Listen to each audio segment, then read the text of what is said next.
आजुक एहि वीडियो में अहाँ सबके पढ़ाबे वाला छी मैथिली के पदखंड के महत्वपूर्ण प्रश्न उत्तर, यानी कि कहि सकै छी पदखंड के जते चैप्टर छै ओकर संपूर्ण हम क्वेश्चन आंसर एहि वीडियो में देखे वाला छी, जे अहाँ के एग्जाम के लेल बहुत ही कहि सकै छी महत्वपूर्ण होबे वाला अछि। बुझलिए तो अहाँ सब ई वीडियो के अंत तक देखी ताकि अहाँ सबके एग्जाम में कोनो प्रकार के क्वेश्चन छूटे नहीं। और अहाँ सबके बता दी कि ई पदखंड वाला वीडियो छै, अगला जे वीडियो आओत वो गदखंड के आओत, ओकर बाद ऑब्जेक्टिव के सेहो वीडियो होते, ठीक है। तो अहाँ सब धैर्य बना के ई वीडियो के देखो अंत तक ताकि अहाँ सबके एग्जाम में बहुत हेल्प मिल सके। हाँ, अक्षर के साइज कनी छोट छै कियाकि पीपीटी के फॉर्म में छै, ताहि के वजह से अहाँ सबके कनी छोट देखाइत हैत। जेना कि अहाँ के पहिला क्वेश्चन देखाइत हैत कि गोविंद दास विद्यापतिक वंदना किया करैत छथि, तो याद राखब गोविंद दास विद्यापतिक वंदना अपन काव्य गुरु मानि कऽ करैत छथि। गोविंद दास जे छै विद्यापतिक जे वंदना छै अपन काव्य गुरु मानि कऽ जे छै हुनका करैत छथि, ठीक छै। दोसर क्वेश्चन के अगर बात करी तो दोसर क्वेश्चन छै भारती वाणी ककरा कहल गेल अछि, तो याद राखब भारती वाणी भारतक बोली आ भाषा के कहल गेल अछि। अगर कहल जाए कि भारती वाणी ककरा कहल जाइत अछि तो याद राखब कि भारती वाणी जे छै भारत के बोली आ भाषा के कहल गेल अछि। बुझ गेलिए। तेसर नंबर क्वेश्चन देखियो, कुसुम वंदना कविता में फूलक लेल कोन कोन शब्दक आवल अछि, मतलब फूल के लेल कोन कोन शब्द के प्रयोग कयल गेल अछि, तो देखबे कुसुम वंदना कविता में फूलक लेल कमल, नील कमल, नील कमल, ओकर बाद जे छै कुंद और चंपक आदिक शब्द के प्रयोग कयल गेल अछि। बुझ गेलिए, आदि शब्द जे छै एहिमे आयल जाइ छै। बुझ गेलिए ने। चौथा क्वेश्चन के बात करी तो जाक गीत जग चित चोरायल की अभिप्राय अछि, तो याद राखब जाग गीत चित्त चोरायल के अभिप्राय अछि जे कि कोकिल विद्यापतिक गीत से अछि। मतलब ई जे छै ने एकर अभिप्राय जे छै ई विद्यापति के गीत से जे छै कयल गेल छै। बुझ गेलिए। आगा देखियो, अगला क्वेश्चन के अगर बात करी कि कुसुम वंदना कविता में मुँहक तुलना कोन फूल से कवि के केलनि अछि, तो याद राखब उत्तर एतऽ से कुसुम वंदना में जे छै कुसुम वंदना कविता में मुँहक तुलना जे छै ओ कमल फूल से कयल गेल अछि। ककरा से कयल गेल अछि? कमल फूल से कयल गेल अछि। अगला क्वेश्चन के बात करी क्वेश्चन नंबर 6 तो कोन तरहक आनंदक चर्चा कवि एहि ठाम के मतलब कयलनि अछि, तो याद राखब विद्यापतिक रसमय गीतक आनंदक चर्चा जे छै कवि एहि ठाम करने छथि। बुझ गेलिए ने। 7वां नंबर क्वेश्चन के बात करी तो 7वां नंबर क्वेश्चन छै कि गोविंद दासक काव्य गुरु के छला, तो याद राखब गोविंद दासक काव्य गुरु जे छला वो विद्यापति छला। के छला? विद्यापति छला। अगला क्वेश्चन के बात करी 8वां नंबर क्वेश्चन के अगर बात कयल जाए तो कृष्ण के हरि दामोदरक पदवी कोना भेटलनि। जमला अर्जुन के गाछ खसैया तक माता यशोदा जे छै वो कृष्ण के नहीं देखैत अछि और कृष्ण के पास मतलब ओना पहुँचैया जेना समझ लिया कि जेना कोनो गाय जे छै अपन धेनु के पास पहुँचैत अछि। याद राखब धेनु के मतलब होइ छै गाय के बच्चा। बुझ गेलिए। तो ताहि के कारण से जे छै हुनका हरि दामोदर के पदवी भेटल अछि। बुझ गेलिए। अगला क्वेश्चन के अगर बात करी 9वां नंबर क्वेश्चन, तो 9वां नंबर क्वेश्चन छै कि कनैत जसोमती पहुँचल जाय नेरू हेरेने जेहन धेनु गाय, एही पाँतिक भाव स्पष्ट करू। तो एहि पाँति के मतलब छै कि जखन कहै छै कि जमला अर्जुनक गाछ खसैत अछि आवाज सुनि कऽ, जखन जमला अर्जुन के गाछ जे खसैया तो ओहि आवाज सुनि कऽ, हालांकि कृष्ण के जे रहै छै माता यशोदा कृष्ण से तंग भऽ कऽ ओकरा उखड़ी में बांधि दै छै। हम अहाँ सबके कविता के सारांश बतायब ताकि अहाँ के बढ़िया से समझ में आओत और क्वेश्चन के आंसर अहाँ बढ़िया से लिख के आयब, ठीक छै। आंगन में बहन दे कृष्ण के नहीं देखैत अछि, मतलब माता यशोदा की करैया कृष्ण से परेशान भऽ कऽ ओकरा आंगन में उखड़ में बांधि दैया और कृष्ण के जखन आंगन में नहीं देखैया तो माता यशोदा ओहिठाम मतलब ओही तरह पहुँचैया जेना कहलिए ना अभी कि गाय जेना धेनु के पास पहुँचैत अछि। बुझ गेलिए बात। अगला क्वेश्चन के बात करी तो अगला क्वेश्चन छै कि बाल लीला में कोन देवताक बाल लीला अछि, तो याद राखब बाल लीला में मुख्य रूप से जे छै मनबोध लिखने छथि बाल लीला, ओहिमे कृष्ण के जन्म के बारे में बताओल गेल छै। ककरा बारे में? तो कृष्ण के जन्म के बारे में बताओल गेल छै। बुझ गेलिए। कृष्ण के जन्म के बारे में। अगला क्वेश्चन देखबे कि कृष्णक जन्मक उपरांत देवता लोकनि हर्षक वर्णन करू, तो याद राखब कि जखन कृष्ण के जन्म भेल तऽ नंदक दरबार में नृत्य गीत होबऽ लागल। कहै छै कि जखन कृष्ण के जन्म भेल तऽ नंद के दरबार में नृत्य हुअ लागल, गीत हुअ लागल। नृत्य मतलब नाच हुअ लागल, गीत हुअ लागल। ओतबे नहीं हुनका मतलब जते हुनका दरबार में जते जे केओ रहा से मंगल के गीत गौलक, और देवता लोकनि सेहो एहि प्रसन्नता के देख कऽ खुश भेला। ठीक छै। ओहि लोकनिक आकाश सँ फूल वर्षा केलनि। जखन कृष्ण के जन्म भेल तऽ ओ देवता लोकनि सेहो खुश भेल, और ओ सब आकाश से की कलक, फूलक वर्षा केलनि। ठीक छै। अगला क्वेश्चन देखबै तऽ अगला क्वेश्चन छै, अगला क्वेश्चन के अगर बात करी तऽ सोहर में कोन देवताक जन्मक विषय कहल गेल अछि। तऽ याद राखब सोहर के अगर बात कयल जाय तऽ सोहर में जे छै भगवान कृष्ण भऽ जेतै। कथी भऽ जेतै? भगवान कृष्ण भऽ जेतै। बुझ गेलियै। अगला क्वेश्चन देखियौ। अगला क्वेश्चन के अगर बात करी पत्र पढ़ि राजा दशरथक मान जे प्रसन्नता भेलनि हुनका अभिव्यक्त वर्णन करू। मतलब जखन पत्र जे छै जनक राजा दशरथ के दरबार में भेटैत मतलब भेजैया, और जखन राजा दशरथ के पत्र भेटैत अछि तऽ ओ पत्र के पढ़ि कऽ हुनका मन में खुशी किया भेटलनि, ओहि पत्र में की लिखल रहनि। तऽ याद रखब नूरपति के पत्र पढ़ि अपार हर्ष भेलनि। नूरपति कहल गेल छै जनक के। पत्र पढ़ि अपार हर्षित भेलनि। हर्ष सँ ओ अंतःपुर जा रानी लोकनि के देलनि और सुनैलनि। मतलब ओ जे छै अंतःपुर में जाकर, जतऽ रानी सब रहै छथि ओहिठमा जाकर, रानीवास में जाकर ओ जे छै राम के विवाह के लेल जे पत्र लिखने रहैया राजा जनक, ओ खबर जे छै रानीवास में राजा दशरथ जे छै कहै छथि। सब केओ आनंदक जल आँखि से बहऽ लगैत अछि, और ई खबर सुनि कऽ सब के आँखि से, यानी कि राजा दशरथ होय और तीनू रानी जे छथिन छलखिन, माता कौशल्या, माता सुमित्रा और माता केकई, ओकरा सबके आँखि से जे छै लोर झरऽ लागल। बुझ गेलियै। एकटा खुशी के आंसू जकरा कहै छियै। क्वेश्चन छै पाठ्यांशक अनुसार मिथिला बरियातीक स्वागत कोना कयल जाइत अछि। ई जे छै 2022 में पूछल गेल अछि। बहुत इंपोर्टेंट क्वेश्चन छै। भऽ सकैया एहि बेरियो सेहो ई क्वेश्चन आबि जेता। बुझ गेलियै। सेंटअप एग्जाम 2025 में नहीं, अगर सेंटअप में होते तो याद रखब 2026 में जरूर पूछते क्वेश्चन के देखियो उत्तर की छै। दशरथ अनगिनत बरियाती लेलनि। मतलब राजा दशरथ जे छला ओ अनगिनत बरियाती लऽ कऽ किनका दरबार में पहुँचल तऽ राजा जनक के दरबार में। हालांकि मिथिलेश याद रखब, मिथिलेश कहल गेल छै राजा जनक के। ककरा कहल गेल छै? राजा जनक के। सबके स्वागत पूर्वक परिचित क जनमानस अयलनि। मतलब सबके परिचय कराओल गेल। बुझ गेलियै। अपने उठ मिथिलेश शिष्टाचार बरभेश कैलनि। मतलब अपने से उठ कऽ मिथिलेश यानी राजा जनक जे छै सबके मतलब अनुशासित भऽ कऽ सबके स्वागत करै छथि। कुशल क्षेम सबसँ जिज्ञासा कैलनि आ सबके अंकमाला देलनि। मतलब सबके जिज्ञासा करैया, हुनका सबसँ क्षमा मांगैया त्रुटि भेला पर। ठीक छै। और सबके अंकमाला दै छथिन। सबके आसन पर बैसऽ अपन पैर धोअ लेल कहै छथिन। मतलब सबके कहै छै आसन पर बैठ कऽ मतलब पैर धोवे ला कहै छथिन। ठीक छै। अतबे नहीं सीता कहि देलनि जे रिद्धि सिद्धि सब आबि गेल छनि। मतलब सीता के ई लाइन कनि अथी भऽ गेल छै शब्द। सीता के विवाह में जे छै रिद्धि सिद्धि सेहो आयल अछि। बुझ गेलियै। हमरा लोकनिक प्रभाव अपार संपत्ति संचित भऽ गेल। सबके सूर दुर्लभ भोजन आवास आ अनायास ओहिठाम प्रकाश भेल।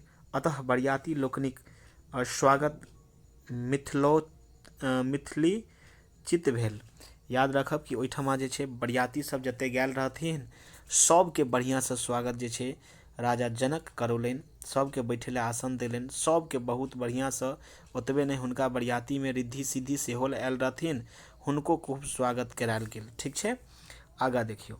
आगा क्वेश्चन के अगर बात करी तो 15 नंबर क्वेश्चन छै कि दशरथक दरबार चित्रण दूत कोना तरह कब कैलक अछि तकर वर्णन विस्तार पूर्वक करू। तो देखियो जखन दशरथ के दरबार में जे छै दूत जाइए तो ओकर वर्णन कोना कयल जाइ छै। तो महाराजा जनकक आदेशानुसार दूत पत्र लऽ अयोध्या आयल। मतलब जखन जे छै मतलब दूत जे छै राजा जनक जहिया दशरथ के दरबार में भेजैत अछि तऽ दूत जे छै पत्र लऽ कऽ राजा जनक के आदेशानुसार जे छै ओ अयोध्या पहुँचै छथि। ठीक छै। अयोध्याक रमणीय शोभा देख दूत अचंभित भऽ गेला। देवलोक सदृश्य सभ्य समाज के देख दूत अत्यंत प्रसन्न भेल। दशरथ महाराज तैं साक्षात इंद्र सदृश्य ओ हुनक सभा अमरावती सदृश्य छल। ई सब देख दूत अत्यंत आह्लादित भेल। मतलब बुझि सकै छियै कि जखन ओ राजा जनक के दरबार में पहुँचैया तऽ राजा जनक जे छै हुनकासँ पूछैया दूतसँ सुखी समाचार। तऽ दूत जे छै राजा दशरथ के दरबार के जे छै खूब बड़ाई करैया, मतलब कहि सकै छै बहुत बड़ाई करैया। हुनकर साम्राज्य के देख कऽ जे छै ने ओ दूत अचंभित भऽ जाइत अछि। और जे छै ई बात किनका कहै छथि तऽ ई बात कहै छथि राजा जनक के। बुझि गेलियै। अगला क्वेश्चन देखियौ। अगला क्वेश्चन छै मिथिलाक विवाह पद्धति में गोत्राध्यायक चर्चा कयल गेल अछि। एहि ठाम गोत्राध्याय के शव केलनि ओ कोना केलनि। याद राखब परिणय कालक सदा रीत रहल अछि जे पुरोहित गोत्राध्याय मतलब पढ़ै छथि। ई सब जे छै मिथिला में बहुत पुराना परंपरा छै कि गोत्राध्याय जे छै ओ पुरोहित के द्वारा पढ़ल जाइ छै। ठीक छै। सूर्यवंशी नूर सुई विशिष्ट पृथक सब कहल वशिष्ठ। चंद्रवंशी में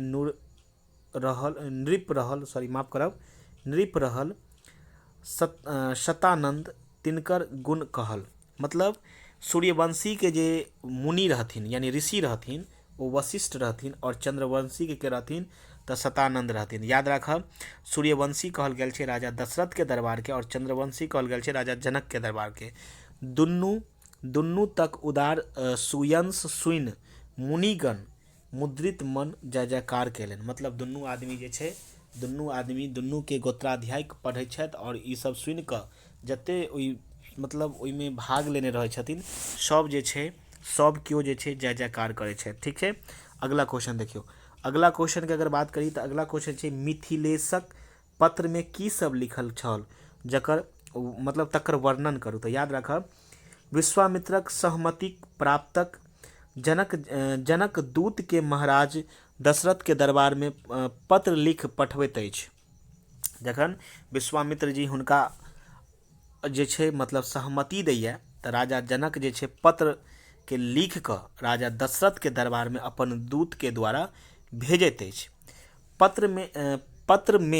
पत्र में लिखल छल जे हम जनक शिव धनुषक यंत्र कयलनि। मतलब शिव धनुष के एकटा प्रतिज्ञा केली। की केली? हम प्रतिज्ञा केने छलहुँ जे शिवक धनुष के जे तोड़त तिनके संग सीताक विवाह करब। एहि पृथ्वी पर कोनो राजा एहि धनुष के नहीं तोड़ सकला। अंततः अपनेक बालक राम एहि धनुष के तोड़लनि अछि। 14 भुवन में हिनक नाम विख्यात भऽ गेल। ओहुना सीताक विवाह बिनु अपनेक अनुमति सँ नहीं करब। अतः अपने मिथिला आबि कन्यादानक समस्त विधान के पूर्ण करी, ई हमर आग्रह अछि। देखियौ पत्र में जे छै राजा जनक जे छै कहि सकै छै विश्वामित्र के कहला पर ओ पत्र लिखै छथि। बुझि गेलियै। और पत्र लिख कऽ जे छै राजा दशरथ के दरबार में भेजैया और ओहि पत्र में लिखै छै कि हम जनक छी। बुझि गेलियै। हम एकटा प्रतिज्ञा करने रही कि जे केओ शिव धनुष के तोड़ि देता हुनके संग जे सिया मतलब अपन पुत्रीक विवाह करब। तऽ एहि 14 भुवन में एहन केओ नहीं छला जे एहि धनुष के तोड़ि सकता। मुदा अपनेक पुत्र यानी राजा दशरथ के कहै छथिन कि अपनेक पुत्र राम यानी कि अपनेक बालक राम ई धनुष के तोड़ि देलक और हमर प्रतिज्ञा के पूर्ण केलनि। मुदा हम अपने के आज्ञानुसार अपने के पुत्र के विवाह नहीं कर सकै छी। जब तक अपने नहीं हाँ कहबनि तब तक हम अपन पुत्री के विवाह नहीं कर सकै छी। ई बात जे छै ओ पत्र में लिखने रहथिन। ठीक छै। और हुनका जे छै मिथिला आबै के लेल जे छै हुनका जे छै अनुरोध कऽ रहल अछि राजा जनक। एहि पत्र में यह बात लिखल छै। ठीक छै, आगू देखियो अगला क्वेश्चन के बात करी। राम जानकीक परिग्रहण संस्कार कोना संपन्न भेल, तदुपरांत ओहि ठामक दृश्यक वर्णन करू। तो याद राखब, अग्निक साक्षी राखि पानी ग्रहण कैलन श्री राम, मतलब अग्नि के साक्षी राखि कऽ जे छै पानी ग्रहण मतलब भेलै ई पानी के मतलब याद राखब हाथ होइ छै। तो सीता के हाथ ग्रहण करें, पानी ग्रहण मतलब सीता के हाथ ग्रहण करें। याद राखब ई पानी के मतलब भेल जल, बुझ गेलिए, ई वाला पानी रहते तो जल। देखियो अगर बात करी कि ई पानी अगर रहते, यानी ई वाला पानी रहते, ई वाला पानी, तो के मतलब भेले जल, कथी भेले जल भेले, बुझ गेलिए। अगर बात करी कि ई वाला पानी रहले, ई वाला पानी रहले, तो के मतलब कथी होइ छै, तो के मतलब होइ छै हाथ, की होइ छै हाथ। तो पानी ग्रहण मतलब सीता के हाथ ग्रहण कऽ कऽ किनका सामने सीता के हाथ राम ग्रहण करै छथि, तो अग्नि के साक्षी मान कऽ, किनका अग्नि के साक्षी मान कऽ ग्रहण करैत अछि, बुझ गेलिए, अग्नि के साक्षी मान कऽ ग्रहण करैत अछि। आगा देखियो आगा की कहै छै, पानी ग्रहणक समय आकाश सँ रंग बिरंगक पुष्प के वृष्टि भेल, वृष्टि भेल मतलब वर्षा भेल, पुष्प ऊपर से खसला। ठीक छै, सब लोग आँखि से देखलनि, मतलब ई पुष्प जे ऊपर से गिरऽ लगला ने एना कऽ, सब आदमी जे छै, मतलब जखन पुष्प जे छै कहि सकै छी कि जखन राम सीता के हाथ पकड़लनि तो ऊपर से एना एना एना एना जे छै कहि सकै छियै पुष्प ऊपर से गिरे छै। ठीक छै, चलो आगा देखे छियै। आगा छै कि जनकक की प्रतिज्ञा कयलनि छलाह एवं ओकर निवारण कोना भेलनि। तो याद राखब कि जनक कहने छलाह कि जे शिव धनुष के तोड़ि देत तेकरे संग सीताक विवाह करब, और ई जनकक प्रतिज्ञा रहनि, बुझ गेलिए। अगला क्वेश्चन देखियो, बरियाती सब अबाक किया के रहि गेला। तो बरियाती सब अबाक किया रहि गेला, तो याद राखब मिथिलाक अपार संपत्ति देख कऽ बरियाती लोकनि अबाक रहि गेला। ठीक छै, अगला क्वेश्चन देखियो। अगला क्वेश्चन छै छुतहर शब्दक की अभिप्राय अछि। तो याद राखब छुतहर शब्दक अभिप्राय ओहन घैल, घाल नहीं घैल, ओहन घैल होइत जे अपवित्र रहैत अछि। छुतहर ककरा कहल गेल छै, तो अपवित्र घैल के कहल गेल छै। ककरा कहल गेल छै, अपवित्र घैल के छुतहर कहल जाइए, बुझ गेलिए। अगला क्वेश्चन के अगर बात करी तो अगला क्वेश्चन छै कि छुतहर देख लोक घृणा किया करैत अछि। तो याद राखब छुतहर के अमंगलक प्रतीक बुझैत अछि, ताहि कारण से लोग जे छै ओकरा से घृणा करैत अछि, ओकरा से की करैया घृणा करैया। आगे देखियो 23 नंबर क्वेश्चन छै घैल कखन मंगल आ कखन अमंगल होइत अछि। घैल एना लिखब, अंग्रेजी में लिखा गेल छै, बुझ गेलिए ना। तो देखियो की कहै छै, अशौच से पूर्व घैल अमंगल आ अशौचक बाद मंगल भऽ जाइत अछि। अशौच से पहले जे घैल छै ओ अमंगल होइया, और शौचक बाद जे छै मतलब कहि सकै छै अशौचक पश्चात जे छै घैल मंगल भऽ जाइए, बुझ गेलिए। आगा देखियो छुतहर अस्पृश्यक किएक बुझल जाइत अछि। तो याद राखब छुतहर अपवित्र रहबाक कारणे जे छै हुनका अस्पृश्य, यानी अस्पृश्य के मतलब भेलै छुआछूत, छुआछूत मतलब अखनियो चलैया अपना समाज में नहीं। अगला क्वेश्चन देखियो गोबरौर ककरा कहल जाइत अछि। तो याद राखब गोबरौर जे छै गोबर माटी आ नूर राखे वाला बासन के गोबरौर कहल जाइए, बुझ गेलिए। अगला क्वेश्चन पर फोकस करी तो अगला क्वेश्चन छै धधरा से की होइत अछि। तो याद राखब धधरा से घर में इजोत होइत अछि, धधरा से की होइया घर में इजोत होइत अछि। जिंदगी में नीक कोन काज होइत अछि। तो याद राखब जिंदगी में अधलाहो के नीक बना दैत अछि, जिंदगी जे छै अधलाहो के नीक बना दैया। चिनगी गाम के की करैत अछि। तो चिनगी गाम के जरा कऽ छाउर कऽ दैत अछि, कथी कऽ दैया यौ जरा कऽ छाउर कऽ दैया। अगला क्वेश्चन देखब आवाहन शीर्षक कविताक भावार्थ लिखू। तो कहबै की कहबै कथी कि प्रस्तुत कविता में कवि प्राचीन मिथिला सन वर्तमान मिथिलाक नहीं मानैत अछि, मतलब प्राचीन काल में जे मिथिला रहनि आजुक जे मिथिला छै ओहिसँ काफी अलग छै। कवि एहि कविताक माध्यमसँ जनक नंदिनी जानकीक आवाहन कऽ रहल छथि और आबू आ पुनः प्राचीन मिथिला जकाँ पुनः एकरा गौरवशाली बनाबियौ। मतलब जे छै माता सीतासँ ई आवाहन करै छथि कि फेरसँ अहाँ जे छै आबि कऽ फेरसँ अहाँ जे छै आबि कऽ एकरा जे छै की करू, एक मिनट फेरसँ आबि कऽ जे छै एकरा गौरवशाली बनाउ। ठीक छै, अगला क्वेश्चन की ओर बढ़ब। अगला क्वेश्चन की अगर बात कयल जाय तऽ 31 नंबर क्वेश्चन छै, बाढ़िक विभीषिकासँ महगी कोना बढ़ैत अछि, अपन शब्दमे लिखू। बाढ़ि विभीषिका जे छै कहबै बाढ़िक विभीषिका, बाढ़िके जे विभीषिका होइए, बाढ़ि हर साल मिथिलामे अबै छै और अपना बिहारके एकटा अभिशाप भऽ गेल छै ने यौ। बाढ़िक विभीषिकासँ फसल नष्ट भऽ जाइत छैक, रस्ता सब बर्बाद भऽ जाइत छैक और जाहिसँ बाहरोसँ किछु नहि आबि पबैत अछि।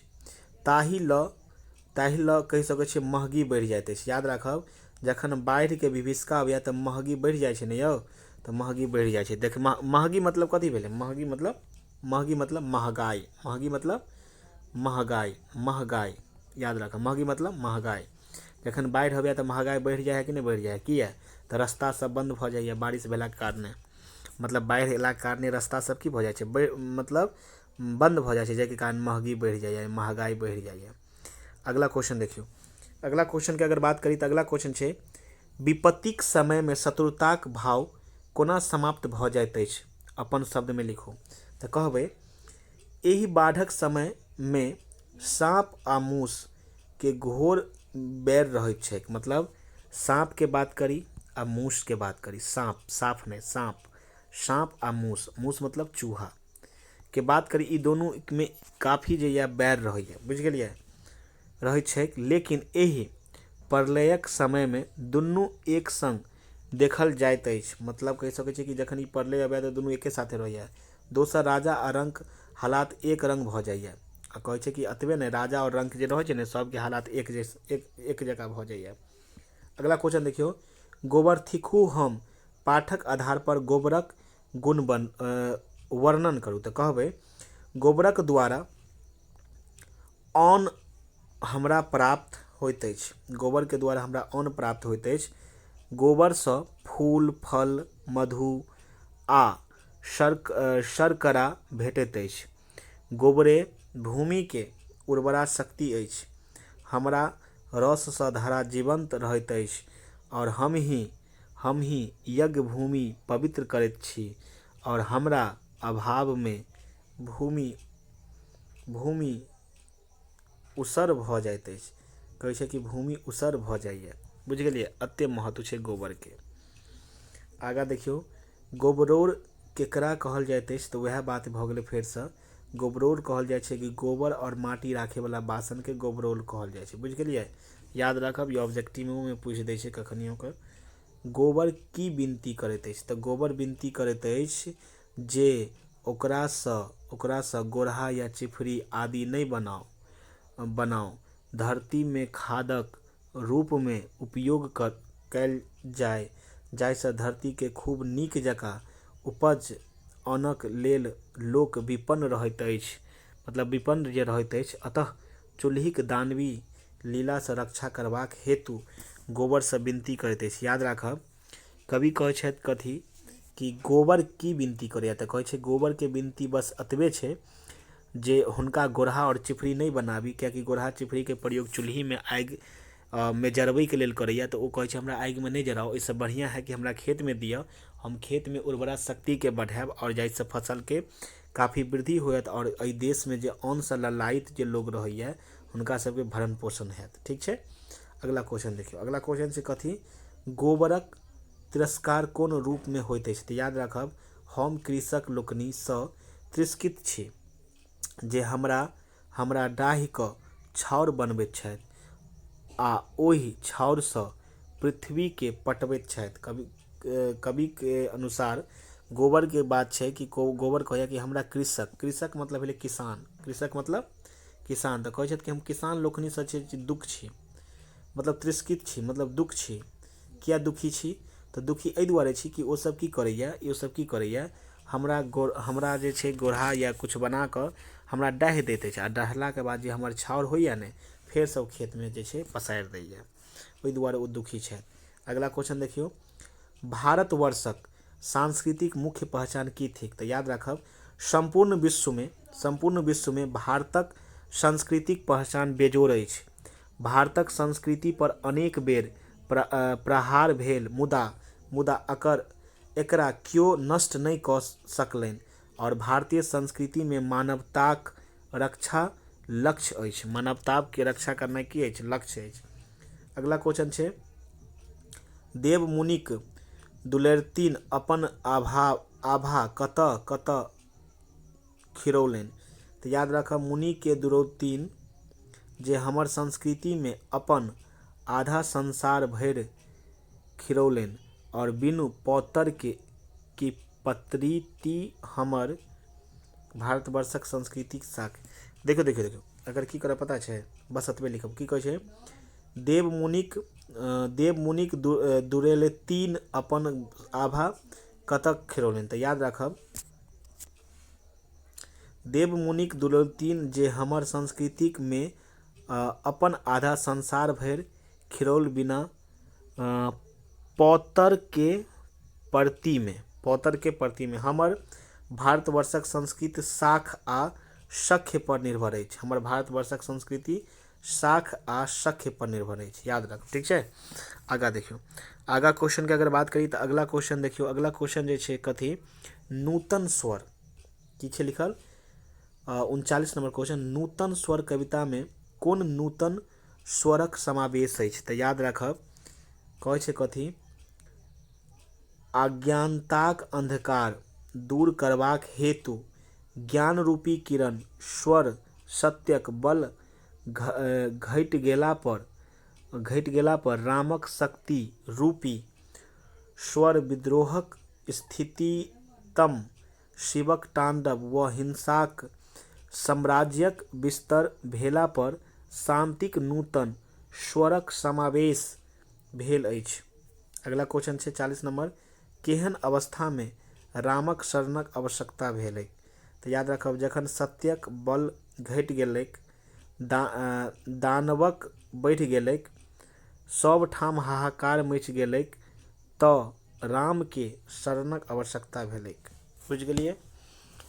कहै छै कथी कि कोन अवस्था में राम के शरण के आवश्यकता होइए? तऽ कहै छै कि जखन सत्य के बल जे है पृथ्वी पर घटि जाइए, और राक्षस सब, दानव सब जे छै पृथ्वी पर बढ़ि जाइए, तऽ सब केओ जे छै राम के शरण में पहुँचैत अछि एकर निदानक लेल। अगला क्वेश्चन छै, उठह कृषक कविता में कवि की कहऽ चाहैत छथि? तऽ लिखब, प्रस्तुत कविता में कवि सोमदेव कृषकसँ कहैत छथि जे प्रातः काल शीघ्र उठ कऽ अपन कार्य संपादित करथु। मतलब कहै छै कथी कि प्रातः काल उठ कऽ जे छै ने, यानी सुबह, प्रातः काल के मतलब कथी भेलै? सुबह। कथी भेलै? सुबह उठ कऽ जे छै अपन कृषक कार्य करू। कृषक का मतलब की होइए? किसान। बुझ गेलिए? अगला क्वेश्चन की अगर बात करी, 42 नंबर, उठह कृषक कविताक आधार पर प्रातः कालक प्राकृतिक सौंदर्य वर्णन करू।